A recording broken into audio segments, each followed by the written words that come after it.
¿Qué tal? Pues ya estamos de nuevo en la redacción abierta, son las 2:07 de la tarde, la 1:07 en Canarias. Estamos en presencia de mi colega de profesión, periodista de Voz Populi, está habitualmente cubriendo la información en las Cortes Generales, en la carrera de San Jerónimo, en el Congreso de los Diputados, Luca Costantini. Luca, ¿qué tal? ¿Cómo estamos? Pues muy buenas, muy bien. Gracias por invitarme. No, gracias a ti por venir. Yo a Luca lo acabo de conocer a la vez que ustedes, hace 2 minutos, pero saben ustedes que mi ambición o casi mi obsesión por atraer a personas a esta redacción abierta que puedan contarnos cosas interesantes, me llamó la atención un tuit, y es que las redes sociales, ojo, porque son un semillero de gente talentosa. También hay muchos indeseables, no se lo voy a negar, pero hay también gente talentosa. Y yo vi con un tuit de Luca Costantini, una persona a la que yo ni siquiera seguía, no sé por qué, me llegó un tuit en el que Luca me decía: y en tanto que extranjero, aunque a un italiano yo no sé si en España se le puede considerar extranjero, a un finlandés o a un checoslovaco seguramente, pero a un italiano, pues oigan, no sé yo si es muy extranjero, pero en tanto que nacido en Bolonia, Italia, me decía: ojo, españoles, porque la narrativa del separatismo en el extranjero es más potente y más seductora que la diplomacia que está desplegando el Estado español. Algo así venías a decir, ¿no, Luca? Sí, concretamente sí, venía a decir algo así. Yo creo que fue a raíz de la última entrevista del ministro de Exteriores, Borrell, porque claro, bueno, la entrevista, ¿no?, se hizo viral en pocas horas, el ministro se levantó, luego volvió, pero es verdad que entonces yo ese día pues veía muchos compañeros del trabajo, también periodistas, que criticaban a Borrell, decían: pero a ver, pero ¿cómo te levantas?, etcétera. Entonces dije, bueno, quiero ver la entrevista de verdad, que es una práctica muy poco habitual, tal vez incluso en nuestro trabajo, porque vamos deprisa por varias razones. Entonces, bueno, me veo estas media hora de entrevistas y pienso: hombre, pero es que hizo bien en levantarse e hizo mal en volver.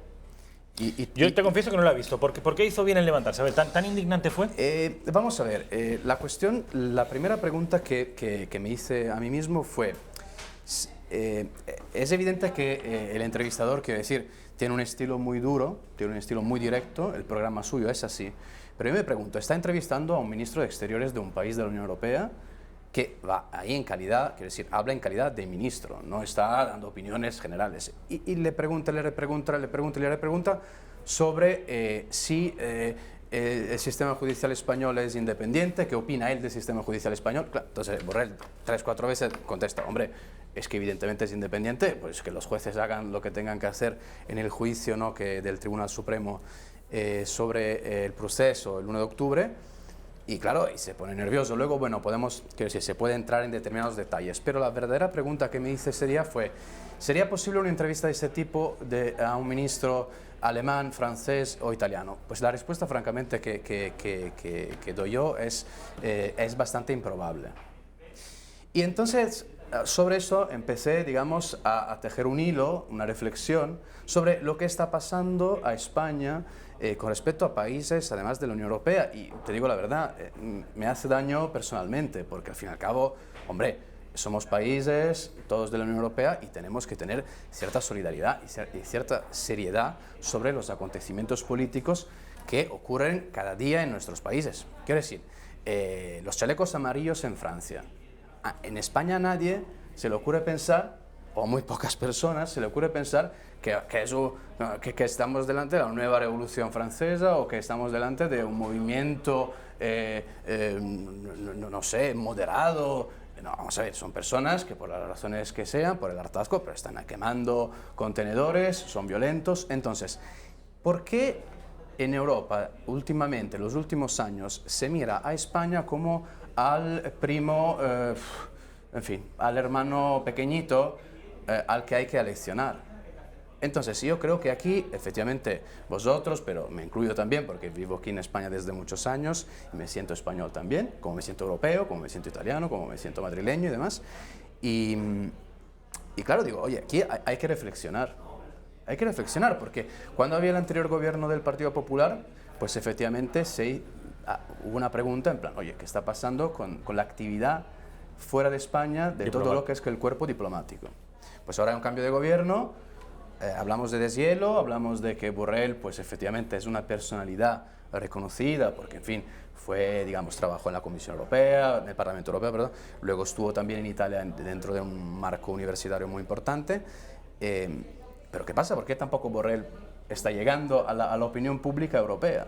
Pues claro, no está llegando porque por debajo de la actividad... O sea, tú hasta ahora lo que has hecho es un diagnóstico de la situación que yo comparto absolutamente. Y además, viniendo un periodista es particularmente interesante porque está criticando una entrevista que parece que los periodistas, por una suerte de corporativismo malentendido, tenemos siempre que ponernos no de parte de la honestidad profesional, sino de parte de nuestros compañeros.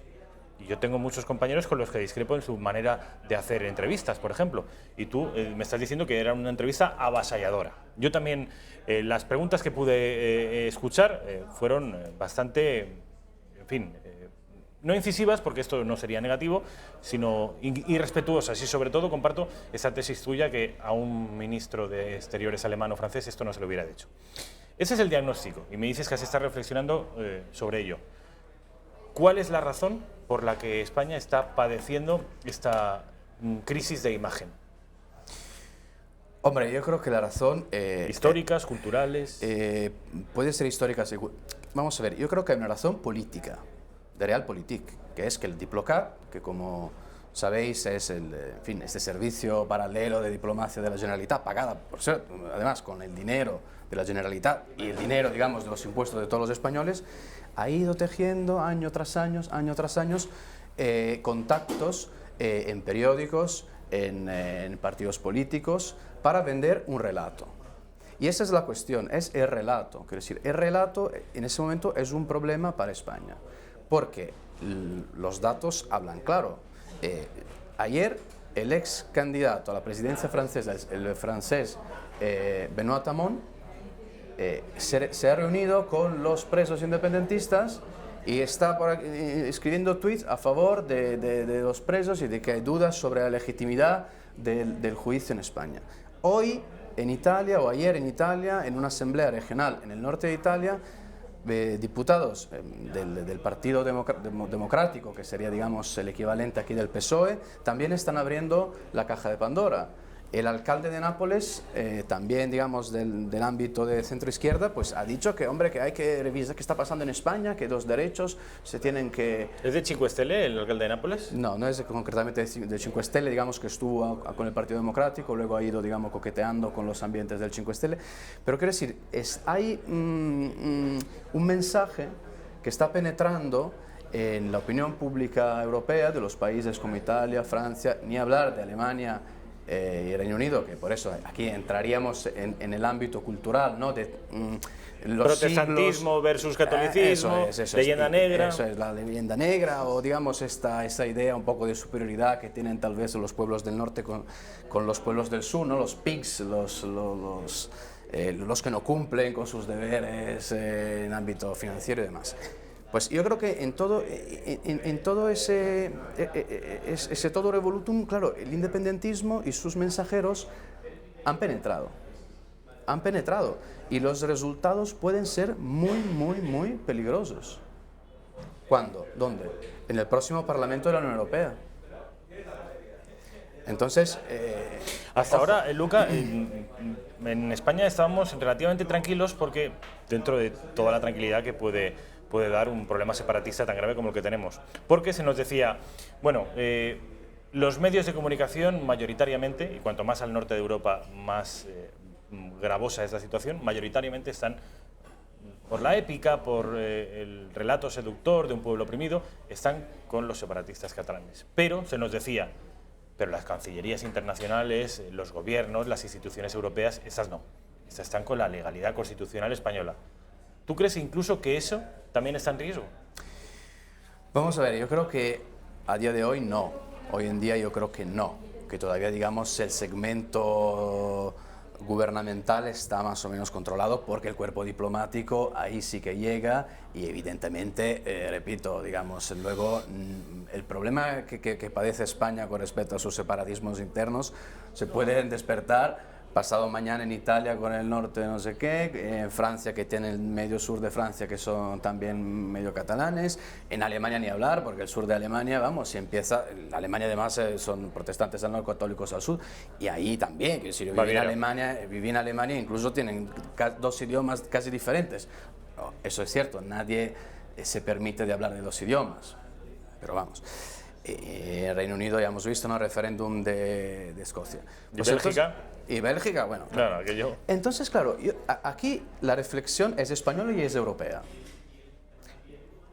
Y es importante entender que en ese momento en España se está viviendo un momento de fragmentación de la Unión Europea. Quiero decir, es que lo que estamos viviendo en España, desde el punto de vista político, la idea de reconsiderar el Estado-Nación español, de abrir la posibilidad de la autodeterminación, vale, pues entonces apagamos y vámonos. Porque la Unión Europea, ¿qué fue? Fue ceder soberanía y no recuperarla. Quiero decir, la cuestión es muy delicada. Y en ese momento España yo creo que tiene un déficit, tiene un problema y tiene que reflexionar sobre qué tiene que hacer para llegar a las opiniones públicas europeas y por lo menos explicarles algo fundamental. Porque la gente empieza a pensar que aquí algo pasa con los jueces en España. Y me parece increíble. Dices, y yo lo comparto, que cuanto más al norte más problemática es la imagen de España por una suerte de paternalismo, por una suerte de condescendencia con respecto a los países europeos, incluido el tuyo en general, y España en particular. En tanto que el Imperio Romano queda muy lejos, pero el Imperio Español, el sometimiento a los indios americanos, el genocidio, Flandes, Felipe II, todo ese relato oscurantista, pues aún está muy presente, sobre todo en el imaginario colectivo anglosajón. Yo quiero concentrarme en la imagen de España en tu país, en Italia. Tengo para mí, porque tengo una amiga viviendo allí, igual nos ve, Eva, que dice que tradicionalmente la imagen de España en Italia, igual que la de Italia en España, quizá como una suerte de juegos de espejos, es más amable que en otros lugares de Europa. ¿Esto es así? Eso es así por razones culturales, bueno, también religiosas. Es cierto que, digamos, italianos y españoles pues somos primos, ¿no? También desde el punto de vista del lenguaje pues nos entendemos. Incluso genéticamente. Seguramente, vamos, desde todos los puntos de vista somos muy parecidos. Pero, claro, siempre hay que tener cuidado. El otro día en Italia, por ejemplo, una noticia que aquí no se ha, digamos... No ha trascendido, pues se firmó un manifiesto de intelectuales, con intelectuales relevantes, filósofos, etcétera, donde, claro, dicen, oye, ¿qué está pasando en España? Tenemos que actuar. Alguien se tiene que interesar al caso español porque se está dando una situación de posible violación de derechos humanos. No me digas. Claro, esa es la realidad. ¿Y qué está pasando en Italia? Que las personas que creen que aquí está, en fin, se está violando los derechos humanos o se tiene que cuestionar el juicio a los independentistas, pues ¿qué piden? Piden que una entidad externa, una comisión del Parlamento Europeo, algún observador internacional, relator, venga y ponga un poco de orden, convoque por un lado a los miembros del gobierno español, posiblemente algún experto internacional.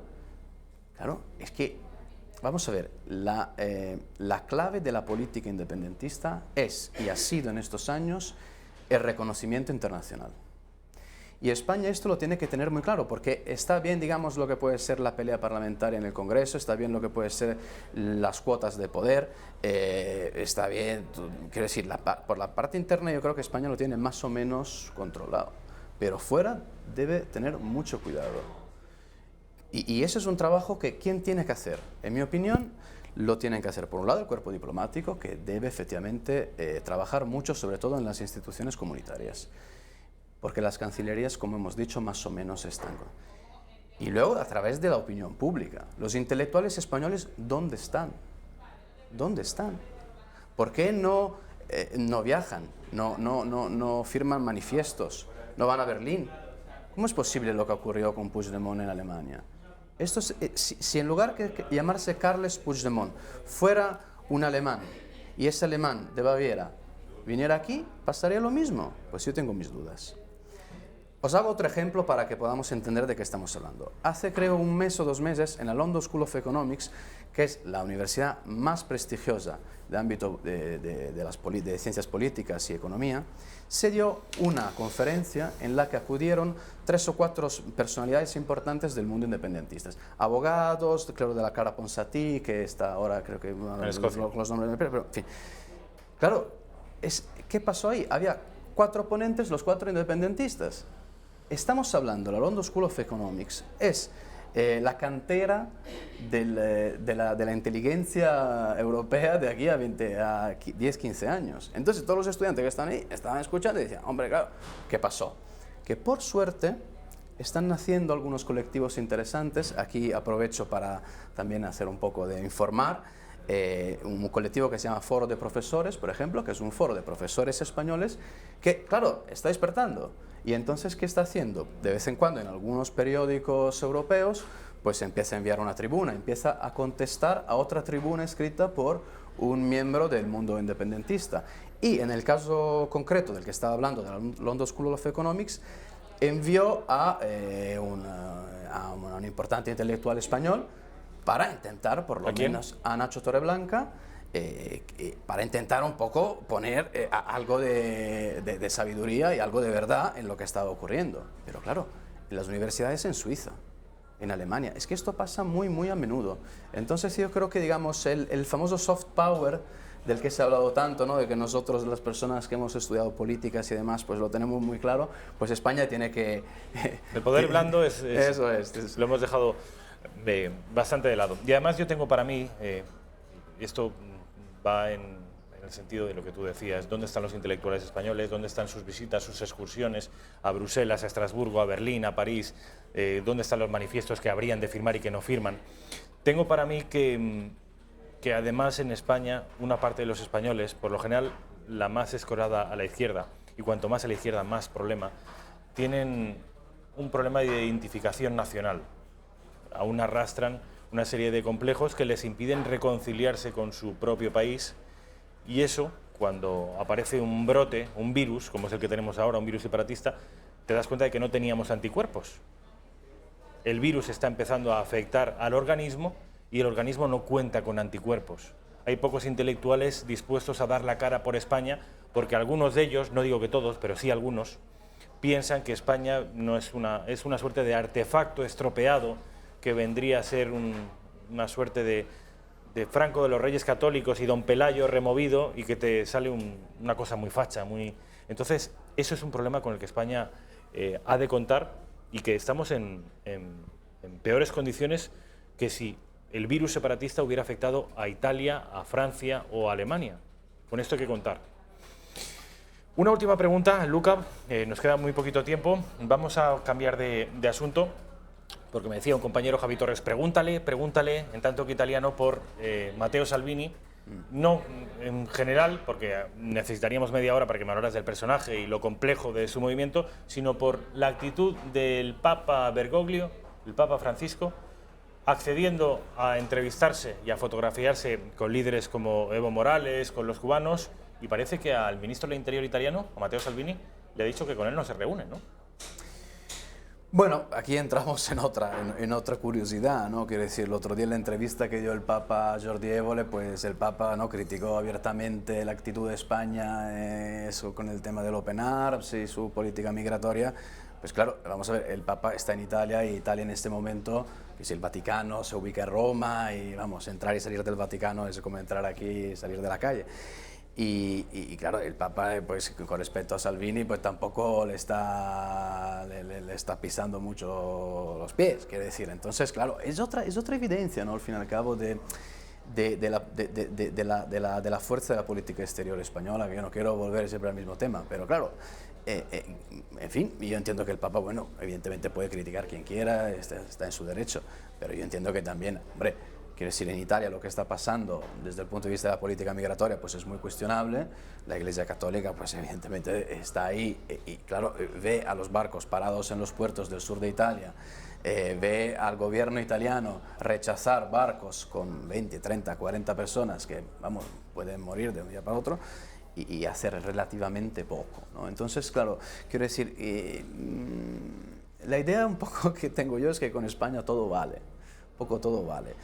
Tampoco quiero ser así de exagerado, no, tampoco es así. España sigue siendo un país muy respetado y respetable y su cuerpo diplomático trabaja muy bien en muchísimos ámbitos. Pero bueno, en fin, algo yo creo que está pasando, porque...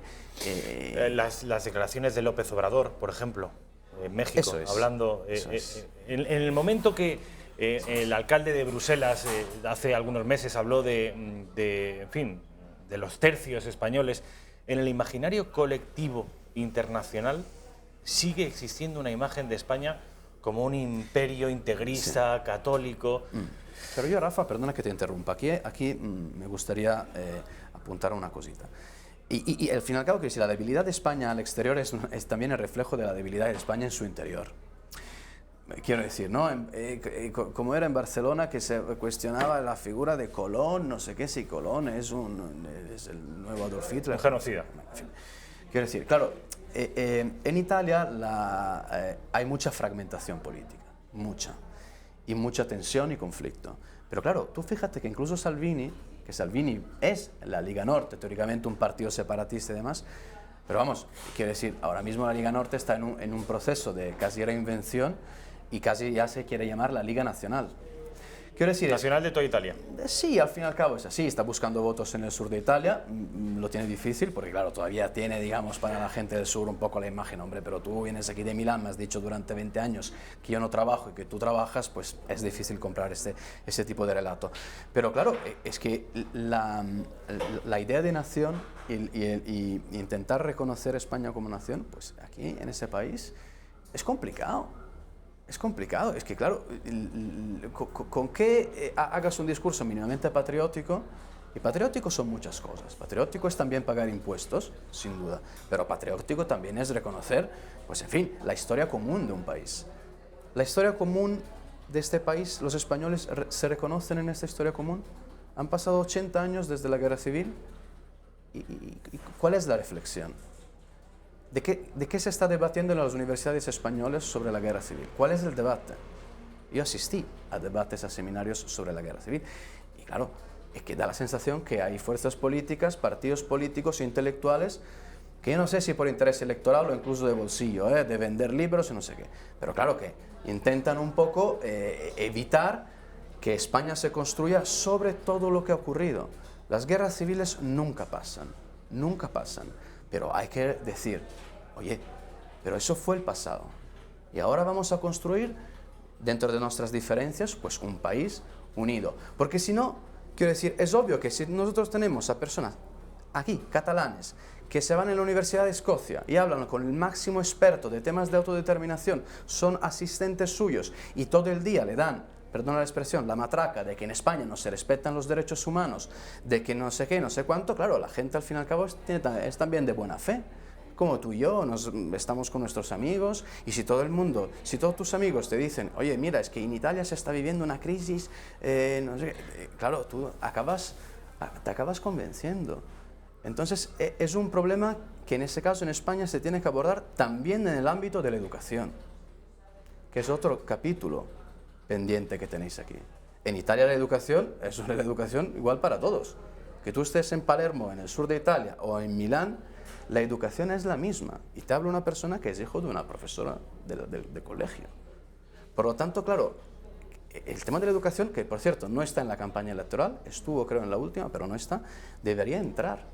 Debería entrar porque vamos a ver los libros que están estudiando en este momento los chicos en el País Vasco, en Cataluña, en Galicia. Quiero decir, entonces, claro, es verdad que España es muy diferente. Sí, hay que reconocer sus diferencias, desde luego. ¿Pero más diferente de lo que es Torino de Palermo? Igual o menos, depende o más, depende de cómo lo quieras ver. Quiero decir, esto depende. Eso sí que es una sensación que podemos tener. Te repito, yo he vivido en Alemania y sé lo diferente que es Alemania.